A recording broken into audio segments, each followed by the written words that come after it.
Pansus rapat beberapa kali. Setelah paripurna pemilihan pansus kita sudah rapat beberapa kali, tetapi internal. Nah, kenapa internal? Karena memang regulasinya membolehkan itu.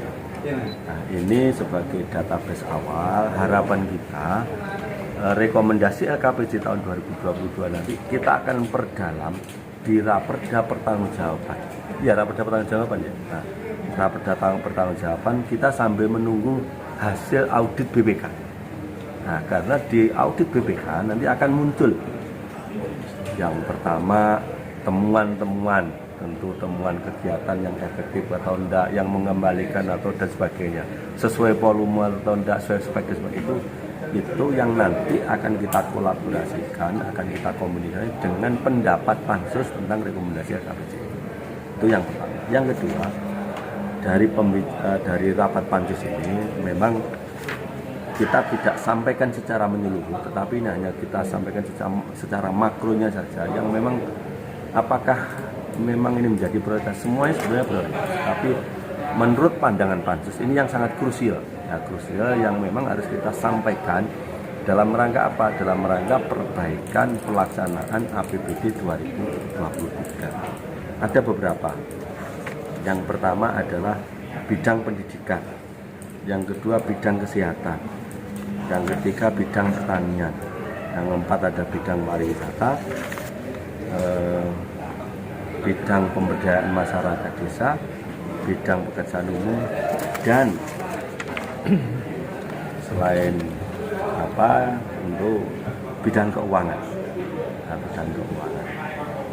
Dari sekian itu, kawan-kawan semuanya, memang akhir-akhir ini ada beberapa kelompok komponen masyarakat yang melakukan penarikan ataupun retribusi ataupun apapun namanya itu di beberapa tempat.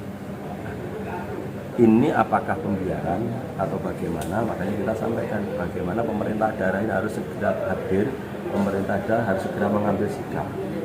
Ini pengelolaan negara, tidak boleh seperti dunia bat-bat. Tidak boleh semua orang melakukan kewenangannya tanpa berdasarkan peraturan perundang-undangan. Satu misal, ada satu titik, setiap kendaraan pengangkut tambang ditarik 15.000. Satu harinya di sana tidak kurang 150 sampai 200 kendaraan yang lewat. Kita bukan mempersoalkan nilainya, kita bukan mempersoalkan nominal, tetapi ini jelas melanggar aturan. Dan ini ada beberapa. Oleh sebab itu kita memang merekomendasi ini supaya menjadi perhatian kembali, supaya kita dalam bernegara, bertata pemerintahan ini yang baik. Itu yang pertama kaitannya dengan retribusi. Yang kedua, kita ini mendapatkan masukan yang luar biasa dalam event-event tertentu terkait dengan parkir, terutama di sekitar alun-alun. Apakah event hari raya, apakah event gerbek surat, ini banyak juru parkir yang bermunculan tanpa ada izin, penarikannya jauh lebih tinggi dari yang berizin. Sepeda motor misalkan sampai 5.000, bahkan 10.000 dan sebagainya. Ini lagi-lagi bukan persoalan, yang pertama bukan persoalan nilainya, yang kedua harus dikatakan bahwa kita ini tidak mematikan rezeki orang. Nah, kita ini pengen tertib, kita ini bernegara. Disampaikanlah kalau memang ada kelompok masyarakat yang mau melakukan usaha itu, ya izinlah, setidak-tidak pemberitahuan kepada instansi terkait supaya apa? Supaya ditata lebih baik. Yang kedua, karena itu dana dari masyarakat juga bisa kembali lagi ke masyarakat, bukan untuk kepentingan yang murni pribadi. Ini bukan satu dua, belum lagi kita berbicara masalah parkir di tepi jalan umum. Luar biasa. Ketika kita dorong bagaimana pengelolaan parkir ini, apakah bisa e-parking, apakah berlangganan, apakah ini kontrak pihak ketiga. Ada ketakutan dari OPD terkait. Loh, kita tidak boleh takut, negara tidak boleh kalah dengan siapapun selama bahwa ini untuk kepentingan masyarakat, yang ujung-ujungnya untuk peningkatan pendapatan asli daerah. Kalau PAD-nya tinggi, tentu akan kita kembalikan kepada masyarakat. Nah, pendapat, persepsi, anggapan itu tidak boleh. Kita tentu akan backup selama memang sesuai dengan peraturan perundang-undangan. Yang berikutnya, kita sudah sampaikan rekomendasi setiap LKPJ terkait dengan pertanggungjawaban base of host Cakro Aminoto yang berasal dari anggaran atau dana pihak ketiga. Sampai hari ini kita belum mendapatkan itu. Nah, bagian dari bentuk transparansi kita minta bagaimana Bupati segera memberikan laporan ini kepada DPRD. Tentu ini adalah bagian dari tugas pengawasan kita. Yang berikutnya terkait dengan mutasi. Mohon maaf, sebelum ke sana terkait dengan statement Bupati. Saya berharap kepada saudara Bupati dalam memberikan statement dimanapun itu harus mendasarkan kepada visi misi yang sudah kita sepakati dalam RPJMD. Nah, seringkali kita mendengarkan, Pak Bupati menyampaikan begini, ternyata setelah kita cek tidak ada. Satu misal, pada waktu pembahasan awal 2020 kita gaduh sekali. Yang waktu itu disampaikan akan ada pembangunan lorong surga katanya. Nah, ternyata setelah kita rapat, kita panggil seluruh OPD, itu tidak terjadi. Nah, ini menurut saya supaya apa, pemerintah masyarakat ini biar lebih cerdas lah.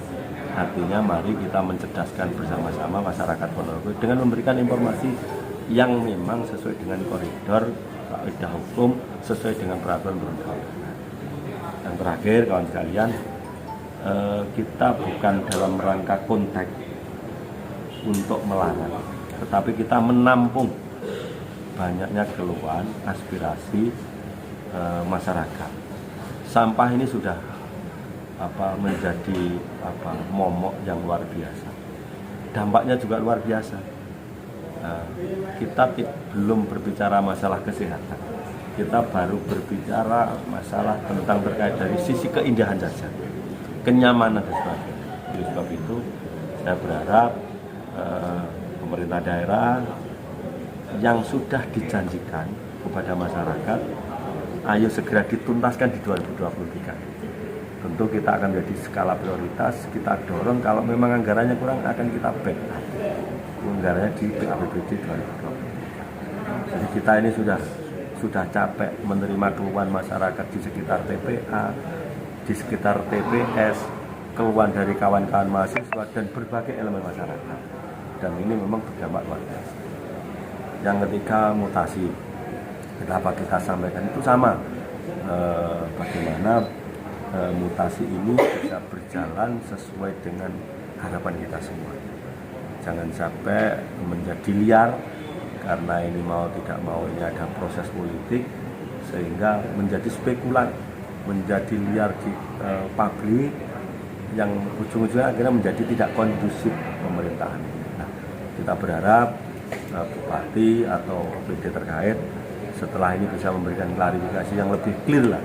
Kalau mau laksanakan mutasi silahkan, tapi laksanakan dengan baik, sesuai dengan peraturan perundang-undangan yang baik, perundangan yang ada, dan tidak menjadi spekulan publik. Karena baru terakhir itu kalau tidak dulu hanya jeda 4-5 bulan, artinya kita belum bisa mengevaluasi kinerja. Terlalu cepat, Pak. Ya ini tergantung aja, tergantung siapa yang mempersepsikan apakah terlalu cepat atau enggak. Tapi hasilnya memang belum kelihatan ya Pak dalam waktu itu. Ya Pak. Bisa dievaluasi. Artinya kalau kinerja ini kan dari serapan program, serapan anggaran. Ya tentu bukan di sana berbicara nanti di LKPJ, tetapi setidaknya kita dapat informasi dari rapat-rapat kerja di masing-masing komisi, kita mendapatkan info itu.